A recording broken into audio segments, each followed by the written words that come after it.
Приветствую всех на моем канале Петельки из Амстердама. Все о вязании для начинающих и опытных рукодельниц. Сегодня мы с вами разберем вот такой вот интересный узор. Чем он интересен?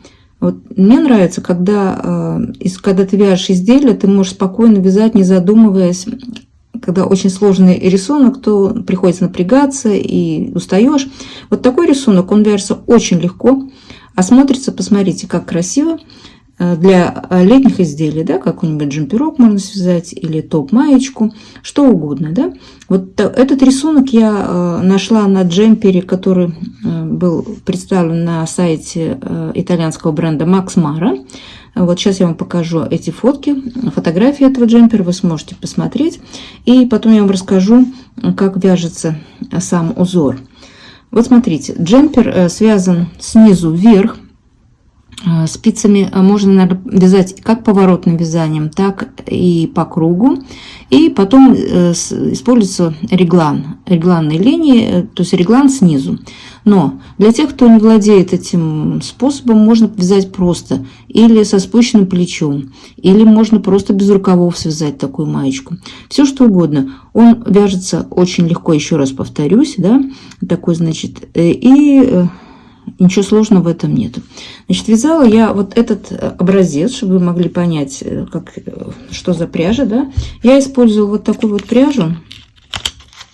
Это на самом деле акрил, но хорошего качества, да. Значит, 100% акрил. В 50 граммах здесь 125 метров. И вязала я резинку спицами 3,5 мм, а сам рисунок спицами 4 мм. Что мы делаем? Я беру сейчас спицы. Значит, раппорт этого узора всего 3 петли. Но так как если вы будете переходить вязать от резинки сразу к рисунку, то желательно, чтобы количество петель у вас делилось на 6. Почему на 6? Резинка должна делиться на 2, а рисунок делиться на 3. Ну, как кто помнит из школьной программы, 4 на 2 получается 6. Значит, у нас, чтобы и для этого рисунка у нас подходило количество петель, значит, оно должно делиться на 6. Или потом после резинки вы добавите необходимое количество петель, чтобы оно делилось на 3 уже для рисунка. И вот там на джемпере я рассмотрела после резиночки. Вы связали резинку и переходите на спицы большего размера и вяжете еще 2 ряда просто лицевыми петлями. Даже 4 ряда, неправильно, 4. После резинки еще 4 ряда. Да? Значит, вы вяжете первый ряд лицевой, изнаночный, лицевой, изнаночный. Это если поворотным вязанием. Если вяжете по кругу, значит все 4 ряда вяжете лицевыми петлями. И теперь вот перейдем непосредственно к рисунку, да, я вам покажу, вы сами убедитесь, что он очень простой, и я думаю, вам доставит удовольствие вязать этот узор. Значит, чтобы перейти, показывать узор, я сейчас наберу, значит, 3, ну, условно 15 петель плюс 2 кромочные, да, и вернусь к вам. Ну, вот я набрала 17 петель, 2 кромочные и 15 для 5 раппортов рисунка, провязала, не стала вязать резинку, провязала просто изнаночных 2 ряда и потом 4 ряда вот лицевой глади, чтобы мы могли с вами начинать. Итак, значит, еще раз повторюсь, раппорт этого рисунка 3 петельки и 4 ряда, ничего сложного, да? Вот смотрите, первую петельку я снимаю, это кромочная, потом я делаю накид, 2 следующие я вяжу классикой, 2 следующие я провязываю вместе. И 1 лицевая. Вот это раппорт рисунка. Опять накид, 2 петельки вместе и 1 лицевая. Следующий раппорт накид, 2 петельки вместе, лицевая, накид, 2 петельки вместе, лицевая, накид, 2 петельки вместе, лицевая и кромочная. Значит, из каждой 3 петли мы вяжем перед 3 петельками, делаем накид, провязываем 2 вместе и лицевую. Вот у нас количество петель не поменялось. И опять накид, 2 вместе, лицевая, накид, 2 вместе, лицевая, и так до конца ряда. Это первый ряд.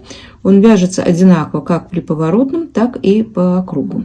Второй ряд я вяжу поворотным вязанием, значит, я разворачиваюсь. Второй ряд вяжется очень легко и просто. Вяжутся все петли лицевыми, в том числе и накид. Мы вяжем просто лицевые петельки. Кто вяжет по кругу, второй ряд вяжется все петельки лицевые. Значит, я сейчас вяжу все петли изнаночные, а по кругу кто вяжет, будет вязать все петли лицевыми. Это у нас второй ряд нашего раппорта. Вот мы с вами связали второй ряд. Разворачиваемся. Третий ряд и четвертый ряд вяжется, как смотрятся петли. Значит, сейчас третий ряд я вяжу просто все петли лицевыми. Значит, это будет одинаково, как для тех, кто вяжет по кругу, и для тех, кто вяжет поворотным вязанием, так как делаю это я. Значит, третий ряд нашего раппорта, все петли лицевые. Видите, ничего сложного. И четвертый, последний ряд из нашего раппорта мы вяжем опять, как петли смотрят. Значит, если я вяжу по кругу, я вяжу все лицевыми опять. Если я вяжу поворотным вязанием, значит, четвертый ряд вяжется все петли изнаночными. Вот и вся премудрость этого рисунка, да? Вот видите, совершенно несложно.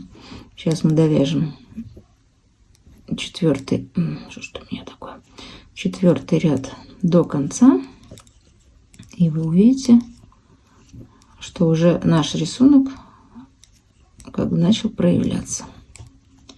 И, естественно, следующий ряд мы начинаем опять новый раппорт, опять с первого ряда раппорта. Вот сейчас. Вот я довязала. И смотрите, вот он начинает уже проявляться, да? Значит, следующий ряд, это первый ряд, опять новый раппорт, опять начинаете накид. Вот, смотрите, лицевой снимаю. Опять вы делаете накид, не забываете, да?